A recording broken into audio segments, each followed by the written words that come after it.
로마서 3장 27절 31절입니다. 함께 봉독하겠습니다. 그런즉 자랑할 때가 어디냐? 있을 수가 없느니라. 무슨 법으로냐? 행으로냐? 아니라 오직 믿음의 법으로니라. 그러므로 사람이 의롭다 하심을 얻는 것은 율법행위 있지 아니하고 믿음으로 되는 줄을 우리가 인정하노라. 하나님은 다만 유대인의 하나님이시냐? 또한 이방인의 하나님은 아니시냐? 진실로 이방인의 하나님도 되시느니라. 할례자도 믿음으로 말미암아 또한 무할례자도 믿음으로 말미암아 의롭다 하실 하나님은 한 분이시니라. 그런즉 우리가 믿음으로 말미암아 율법을 파기하느냐? 그럴 수 없느니라. 도리어 율법을 굳게 세우느니라. 아멘. 누구든지 그리스도 안에 있으면 새로운 피조물이라. 이전 것은 지나갔으니 보라 새 것이 되었도다. 저와 여러분은 새로운 피조물입니다. 예수 안에 주님께서 우리를 새로운 피조물로 삼으셨습니다. 새로운 피조물이라고 하는 게 무엇일까? 여러분 무엇이라 생각하세요? 우리가 새로운 피조물이 되었다는 것. 무엇보다 우리 자신에 대해서 또 우리와 함께하는 우리 주위의 사람들에 대해서 다르게 보는 것입니다. 우리가 우리 자신을 주님을 만나기 전에는 육체를 따라 알았습니다. 그리고 다른 사람들에 대해서도 육체를 따라 인간적으로 이해를 했습니다. 그런데 우리가 주님을 만나게 되고 주님이 우리를 이제 구속하셔서 이제 하나님의 자녀로 삼으시고 우리를 새롭게 하셨다는 사실을 우리가 듣게 되면서 우리가 누구인지 또 우리와 함께하는 우리의 이웃이 누구인지를 발견하게 되는 것입니다.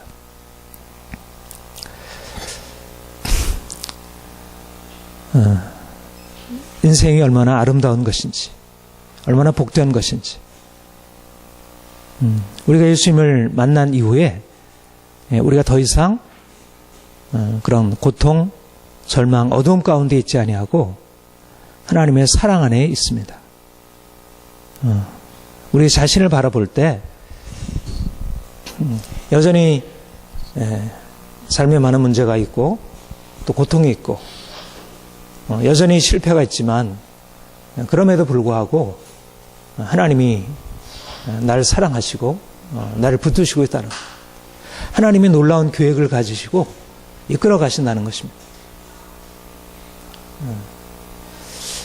사실 우리가 너무 오랫동안 우리 자신에 대해서 이 부정적인 생각이 오랫동안 계속되어 왔고 사실은 끊임없이 우리의 삶을 통해서 그것이 확인이 되고 있습니다.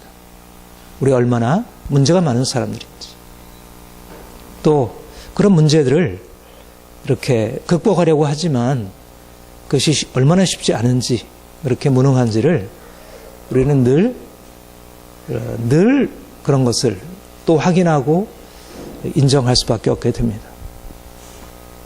우리가 정말 새로운 존재인지 우리에게 정말 희망이 있는지 우리의 앞날이 정말 밝아질 수 있는지 과연 그럴 수 있는지에 대해서 믿고 인정하기가 쉽지 않습니다. 그래서 우리가 날마다 주님께 나와서 하나님이 우리에 대해서 뭐라 말씀하시는지 하나님이 우리를 어떻게 구속하셨고 어떤 계획을 가지고 우리를 이끌어 가시는지를 이제 우리가 보는 것입니다. 그 하나님의 말씀을 통해서 우리 자신을 이해하는 것입니다. 하나님이 이미 새로운 일을 시작하셨고 지금도 그분의 일을 이루시고 있고 우리를 바꾸시고 있고 그래서 우리를 통하여 열방에 정말 하나님의 그 크신 일을 나타내시려고 하신다는 사실.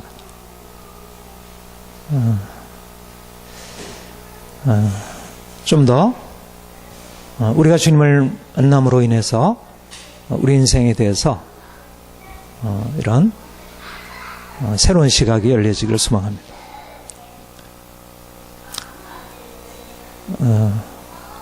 현실적으로 우리가 이제 세상을 바라보게 되면 세상에 너무 문제가 많습니다. 문제가 왜 이렇게 세상에 문제가 많은가? 왜 이렇게 고통이 심하고 이런 문제가 많을까? 왜 그럴까요? 우리 안에 이 근원적인 이 자기중심성, 너무 이기적이고 자기중심적인 그런 본성들이 우리 자신을 얽매고 있고 또 우리 관계를 크게 이끌어가고 있습니다.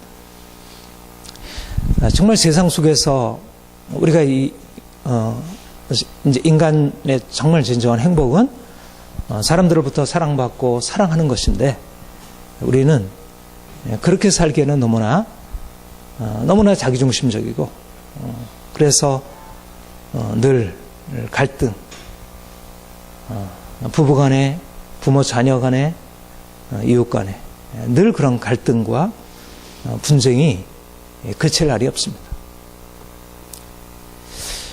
사실은 너무나 근원적으로 우리 안에 뿌리박은 이제 그런 이기적인 본성이 아무리 그것을 벗어나려고 하더라도 그것에서 벗어날 수 없는 우리 자신의 문제의 근원임을 보게 됩니다. 그런데 주님께서 우리에게 오셔서 세를 행하셨다는 것입니다. 주님이 우리에게 오셔서 그분의 사랑을 나타내시고 우리를 이제 새로운 피조물로 만드셔서 이제 우리가 이전에는 그렇게 이기적이고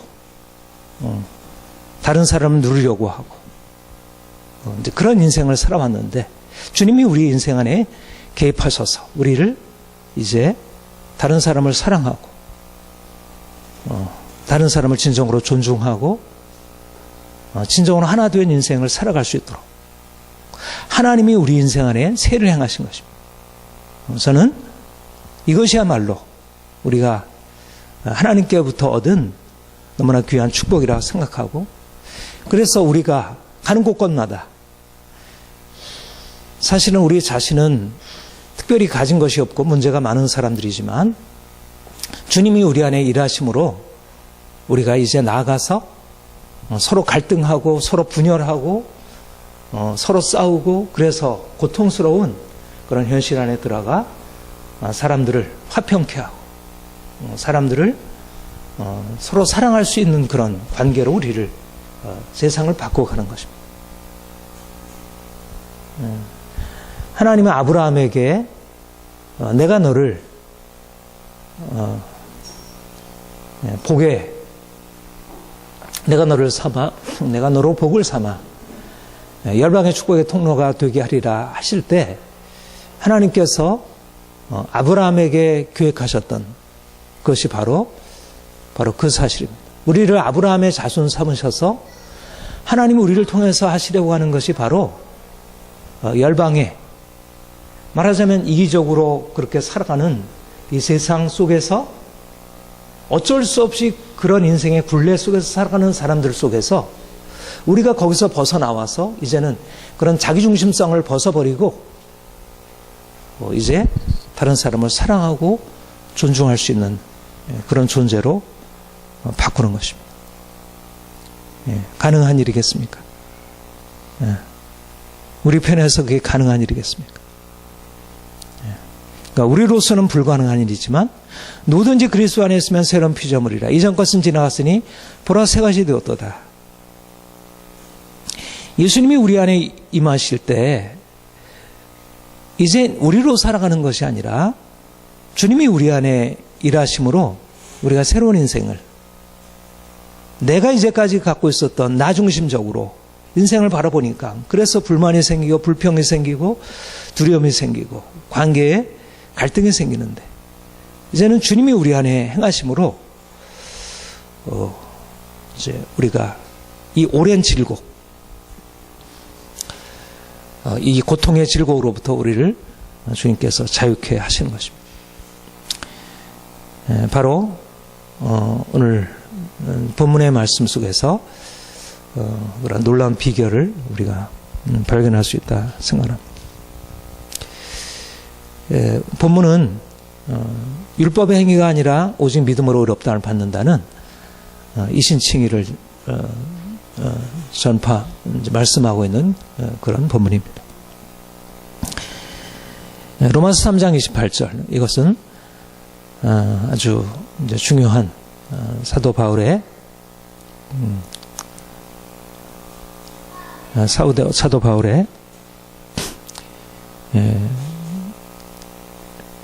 놀라운 선언인데, 사람이 의롭다함을 얻는 것이 율법의 행위 없이 믿음으로 되는 줄 우리가 인정하라. 우리 번역은 이렇게는 안 돼 있어요. 근데 원문을 정확하게 번역하면 사람의 의롭다함을 얻는 것이 율법의 행위 없이 믿음으로 되는 줄 우리가 인정하노라. 율법의 행위가 아니라는 말보다 좀 더 율법의 행위 없이, 율법의 행위와 상관없이 믿음으로 의롭다함을 얻는다. 그러니까 이 말은 그러니까 복음의 핵심적인, 이신청이 복음의 핵심적인 요약입니다.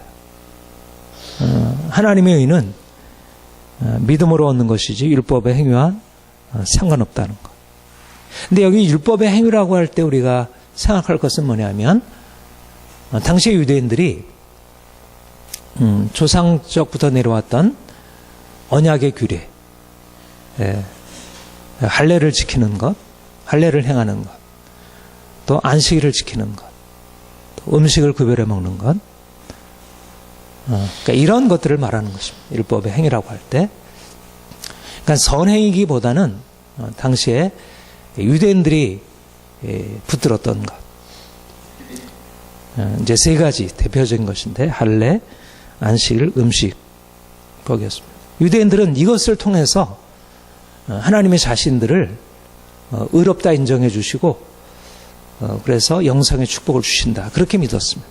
그들은 아주 그것을 열심히 했고, 또 그것을 하지 않는 이방인들과 자기를 차별했습니다. 무할례자다. 저들은 율법을 갖지 못한, 그래서 하나님의 축복으로부터 떠나 있는 저주받은 존재들이다. 저들은 죄인이고 저들과 우리는 다르다. 이제 그런 것으로서 그들은 이방인들과 자신들을 하나님께서 차별하는 것으로, 그들은 그것이 그들의 특권 의식이었습니다. 그런데 그리스도께서 오셨고, 그가 죽으셨고 그가 살아나셔서 성령으로 말미암아 사도들에게 하나님의 놀라운 복음의 진리가 계시가 되었습니다. 이제 예수로 말미암아 하나님의 구원이 임했다는 것. 이제는 더 이상 할례나 안식일이나 음식법과 같은 율법의 행위들이 하나님 앞에 의롭다 인정을 받는데 그게 소용되는 게 아니고, 오직 믿음으로 말미암아 그리스도께서 자신을 위하여 죽으심을 믿고 인정하고 그를 구주로 받아들이면 값없이 의롭다를 받아 하나님의 자녀가 된다는 사실들이 선포가 되었습니다. 중요한 것은 율법의 행위를 행했느냐 행하지 않았느냐, 할례를 받았느냐 받지 않았느냐, 안식일을 지키느냐 지키지 않느냐가 아니고, 예수 그리스도를 믿느냐 믿지 않느냐가 결정적인 조건이라는 사실을. 그래서 그 앞부분에 곧 예수 그리스도를 믿음으로 말미암아 모든 믿는 자에게 미치는 하나님의 은이 차별이 없느니라. 로마서 3장 22절의 이 말씀은 믿음으로 말미암아 유대인이나 이방인이나 할 것 없이 모든 믿는 자에게 차별 없이 하나님의 의가 주어지고 의롭다함을 얻는다는 것입니다. 이것은 당시의 상황에서 보면 아주 혁명적인 선언입니다. 유대인들에게 있어서는 자신들의 할례, 자신들이 받은 할례, 자신들이 지켜 행하는 안식일, 음식법이야말로 하나님과의 관계에 있어서 결정적인 조건이고 이방인들과 자신들을 구별해주는 결정적인 자신들의 그런 표지였습니다. 그러니까 그것을 가지고 있다는 것, 그것을 행한다는 것은 그들로 하여금 하나님의 선민이라고 하는 사실을 확인하게 하고 그것을 자랑하게 하는. 그런데 이제 그리스도께서 오셔서 죽으시고 그를 믿는 자들이 선포하는 복음의 사실들이 율법의 행위는 상관없는 거야. 그거는 아무런 차이를 가져오지 못해. 하나님은 그런 율법의 행위들, 할례를 지켰느냐 지키지 않았느냐에 대해서 전혀 상관하지 않아. 중요한 것은 믿음이야. 예수를 믿기만 하면 그들이 유대인이든 이방인이든 할례를 받았든 받지 않았든 상관없는 것이야. 이렇게 얘기하는 것입니다. 유대인들에게 얼마나 충격적인 말이겠어요. 결국 그들이 이제까지 붙들었던 것인데 자신이 붙들었던 것에 대해서 아무런 의미 없게 만드는 것이니까. 그래서 사도 바울은 이렇게 질문하고 있습니다. 하나님은 누구의 하나님인가? 하나님은 다만 유대인의 하나님이시냐? 또한 이방인의 하나님은 아니시냐? 진실로 이방인의 하나님도 되시나? 이거는 누구에게 하는 말입니까? 바로 유대인들의 하나님이라고 생각하는 하나님은 우리 하나님이시지 저들의 하나님이 아니야. 우리는 저들과 달라. 하나님은 우리 하나님이시야. 유대인의 하나님이라고 생각하는 그들에게 하나님이 단지 유대인의 하나님이시냐? 그렇지 않다. 하나님이 유대인의 하나님일 뿐만 아니라 이방인의 하나님이시기도 하다. 너희들이 하나님이 없다고 생각하는 저들의 하나님이시기도 하다. 결국 그들이 가지고 있었던 그들의 편견, 이제까지 그들이 가지고 있는 자부심, 그들의 특권의식을 깨뜨리시고 하나님이 자신들을 넘어서 저들의 하나님이시라고 하는 사실을 얘기하는 것입니다.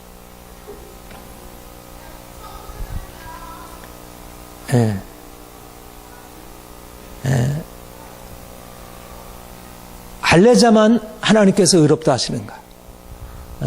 할례자도 믿음으로 말미암아 또한 무할례자도 믿음으로 말미암아 의롭다 하실 하나님은 한 분이시나?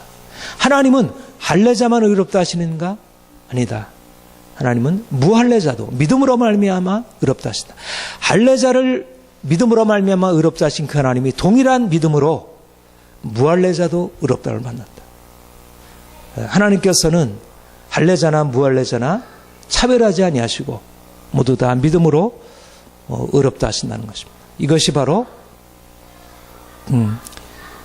사도 바울이 당시에 스스로 자신을 하나님의 선민이라 여기고 특권의식 속에 차별의식 속에 살아가는 당시 유대인들을 향해서 그들이 가지고 있는 그들의 오랜 자부심, 그들의 특권의식, 선민의식을 깨뜨리고 그들이 이방인들과 하등의 차이가 없다는 것. 하나님은 자신들을 넘어서서 자신들을 사랑할 뿐만 아니라 이방인들도 사랑하신다는 것. 이게 얼마나 큰 유대인들의 생각을 깨뜨리는 아주 위협적인 것이 아니냐면 바로 사도 바울이 이 사실을 전파했기 때문에 사람들은 사도 바울을 죽이려고 그렇게 미워하고 그를 핍박을 했던 것입니다. 그런데 바로 바울은 계속해서 이 사실을 전파했습니다. 이것은 당시 상황 속에서 놀라운 혁명적인 복음입니다. 너희는 유대인이나 헬라인이나 종이나 자유인이나 우리가 같이 한번 읽겠습니다. 시작. 너희는 유대인이나 헬라인이나 종이나 자유인이나 남자나 여자나 하나이나 유대인이나 헬라인이나 차별에 사라진 것입니다. 종이나 자유인이나 차별에 사라진 것입니다. 남자나 여자나 차별에 사라진 것입니다. 동등한 것입니다. 예수 그리스도께서 우리 안에 행하신 일이 무엇인가? 결국 이 세상 속에서 존재했던 이 세상 어디에나 존재하고 있는 그런 차별, 특권의식, 그런 위계 질서가 깨어지고 평등한 질서가 새롭게 시작된다는 것. 우리가 예수를 믿는다는 게 무엇일까? 바로 예수 안에서 바로 이러한 그동안에 스스로 자신을 높이던 자들이 낮아지고 낮아진 자들이 높아지고 그래서 평등하게 하나 되는 것. 전에는 우리끼리 우리와 그들이 확실하게 나눠지고 우리만 전부라고 생각했는데 우리를 넘어서 내가 배척했던 그런 나와 다른 사람들이 받아지고 그들도 존중케 되는, 말하자면 우리가 가지고 있는 인간적인 육체의 질서가 깨어지고 새로운 질서가 도래하는 것입니다. 과연 그렇게 되어가고 있나요? 우리가 예수님을 만나서 그렇게 되어가고 있나요?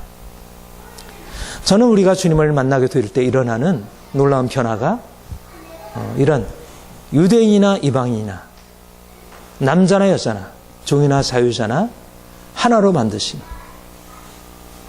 적어도 교회 안에서는, 하나님의 공동체 안에서는 이러한 놀라운 평등의 새로운 질서가 세워지는, 그동안의 특권의식을 가지고 있었던 자들, 유대인들이 이방인들에 대해서 낮아지고 자유인들이 종에 대해서 낮아지고 남자가 여자에 대해서 낮아지고,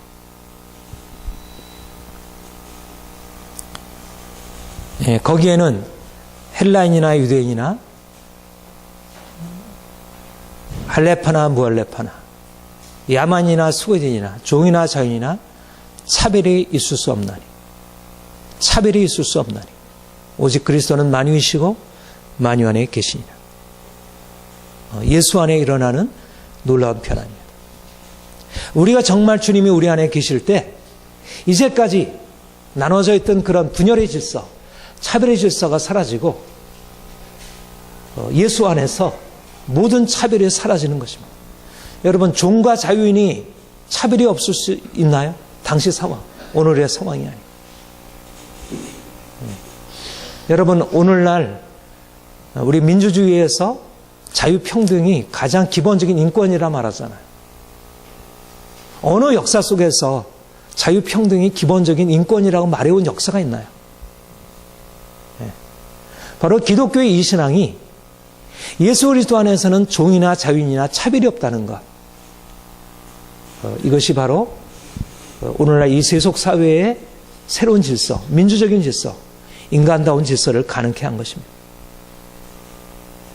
그러니까 사실상 이 오늘날 세상이 하나님을 알지 못해서 하나님 없이, 하나님과 상관없이 민주주의를 말하고 있지만 진정한 민주주의의 근원은 예수 그리스도의 복음입니다.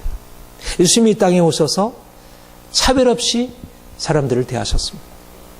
종이나 자유인이나 남자나 여자나 가난한 자나 부자나 죄인이나 의인이나 할 것 없이 바로 예수께서 오셔서 하나님의 그 마음, 하나님은 유대인이나 이방인이나 헬라파나 무할레파나 종이나 자유를 동일하게 사랑하시고 차별 없이 대우하신다는 그 하나님의 관점으로 예수님께서 이 땅에 사셨고, 그리고 복음에서 그것을 선포함으로 말미암아 그리스도의 공동체 안에 이런 놀라운 새로운 질서, 말하자면 이 세상을 지배하고 있는 억압적인 폭력적인 질서가 사라지고 진정한 사랑과 인간성을 실현할 수 있는 새로운 질서가 도래하는 것입니다. 저는 교회가 이런 대안적인 공동체라 그렇게 믿습니다. 우리가 비록 세상적으로 부를 가지고 있지 못하다 할지라도 자신이 가지고 있는 그런 인간적인 조건 때문에 스스로 자기를 열등하다 생각할 이유가 없고, 내가 아무리 부를 가지고 있다 할지라도, 아무리 권력을 가지고 있다 할지라도 세상 속에서 별로 그렇게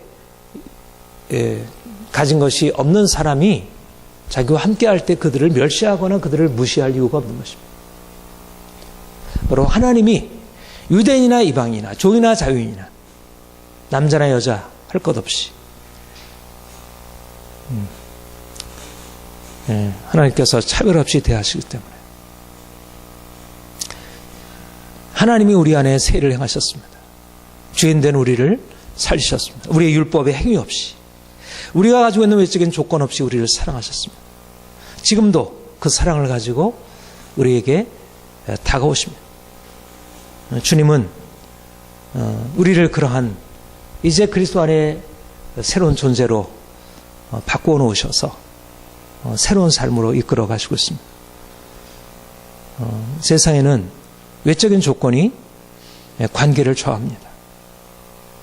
돈이 많은 사람, 권력이 큰 사람, 이런 사람들이 다른 사람을 누르고 그것을 없는 사람들을 차별하고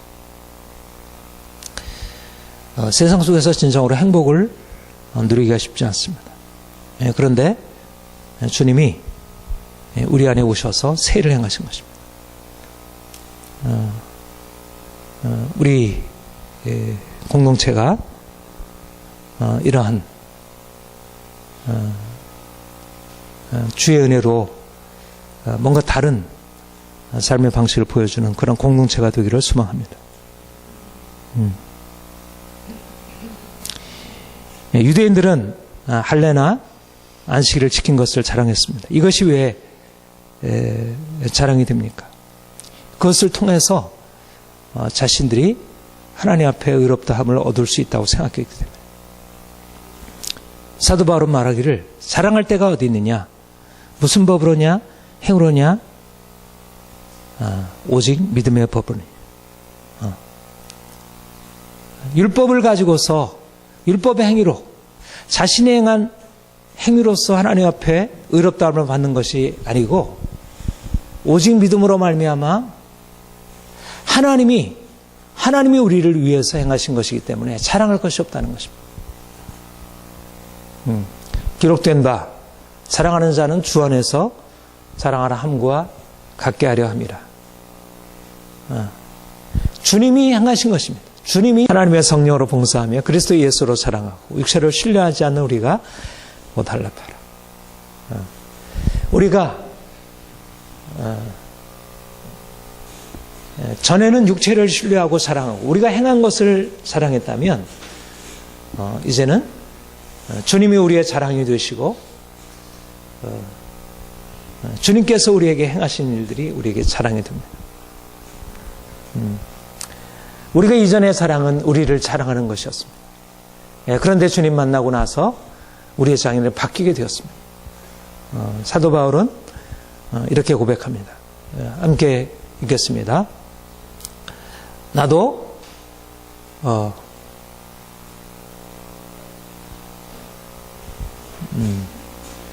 함께 읽겠습니다. 시작.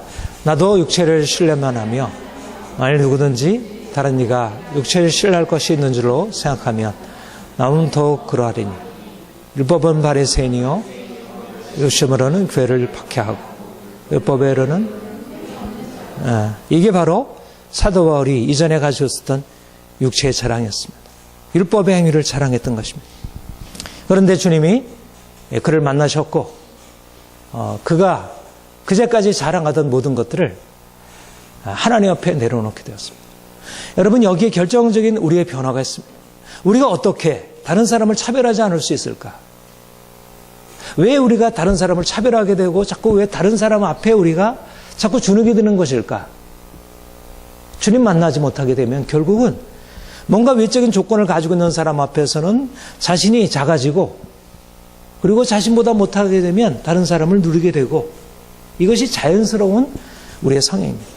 그런데 주님을 만나기 전에는 육체를 신뢰해서 그렇게 했지만 이제 사도 바울이 이전에 자기가 자랑하던 것을 이전에는 육체를 자랑하던 것이었는데 이제는 더 이상 자랑할 것이 없게 되고 이제는 그 모든 것을 배설물과 같이 여기게 되는 것입니다.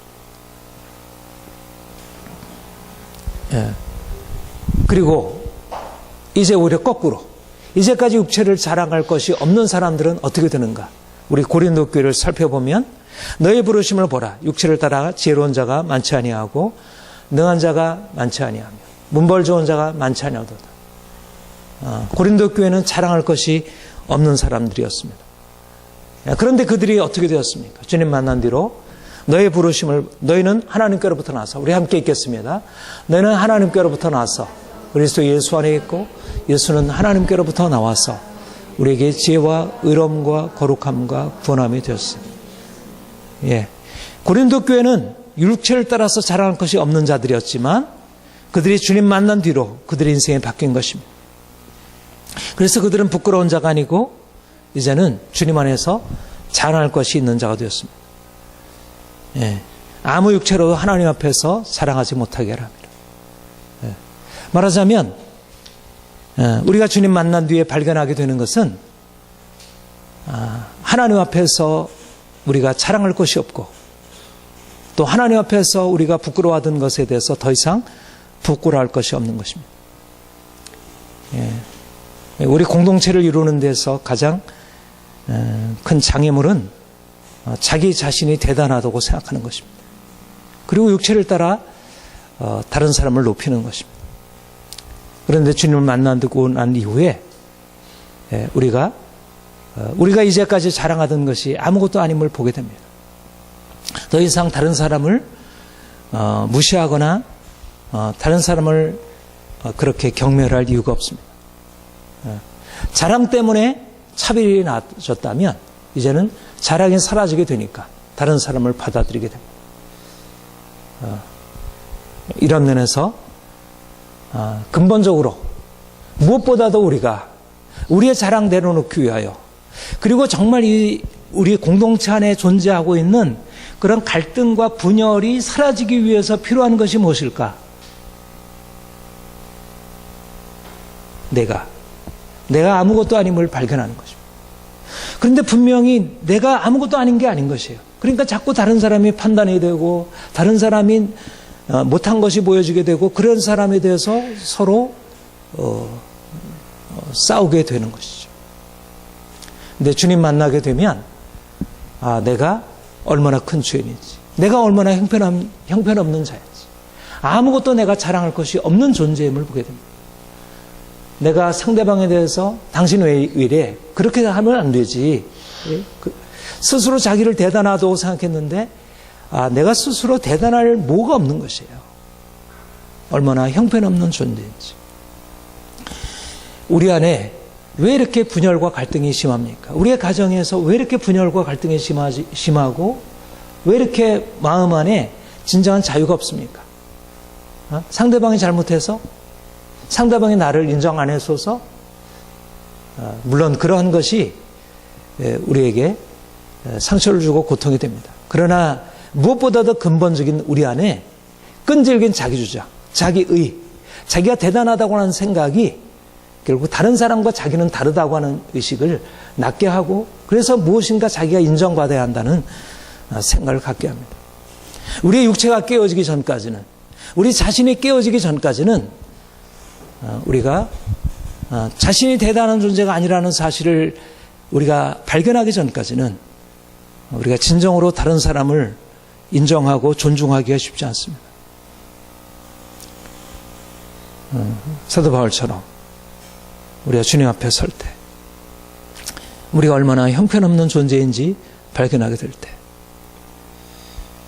주님이 나의 의 때문에 나를 받아주신 것이 아니라 나의 의와 상관없이 주님의 은혜로 나를 받으셨다는 사실을 생각할 때 주님은 나와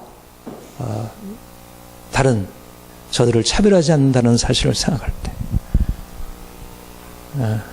우리가 진정으로 상대방을 존중하고 사랑할 수 있게 되리라 믿습니다. 저는 우리 안에 이러한 아름다운 공동체가 세워지기를 소망합니다. 하나님 앞에서 보다 자기를 낮추고 또 내가 이제까지 무시하고 판단해왔던 다른 지체를 높여줄 수 있는 그런 겸손 우리 안에 일어나기를 소망합니다. 우리가 하나님 앞에 낮아져 다른 사람을 사랑하고 존중할 때 이것이 얼마나 큰 행복인지 우리를 통해서 많은 사람들에게 이와 같은 진정한 자유, 진정한 주 안에서 행복이 전해지기를 소망합니다. 함께 기도하겠습니다.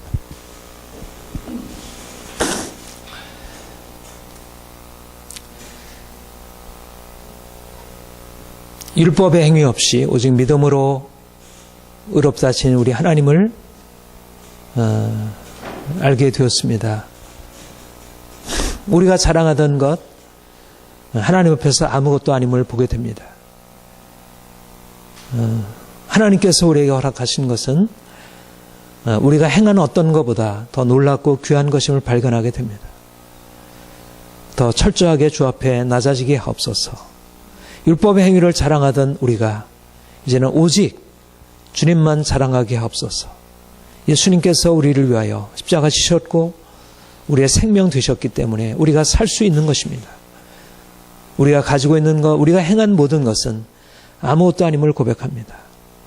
주님, 우리의 모든 교만, 자랑 깨어지게 하시고 이로 인한 상처와 분열과 갈등이 사라지게 하옵소서. 주께서 우리를 사랑하신 것 같이 아무것도 아닌 우리를 주께서 받아주신 것처럼 우리도 지체들을 받아들이고 또 그들과 하나됨을, 온전한 하나됨을 추구하게 하옵소서.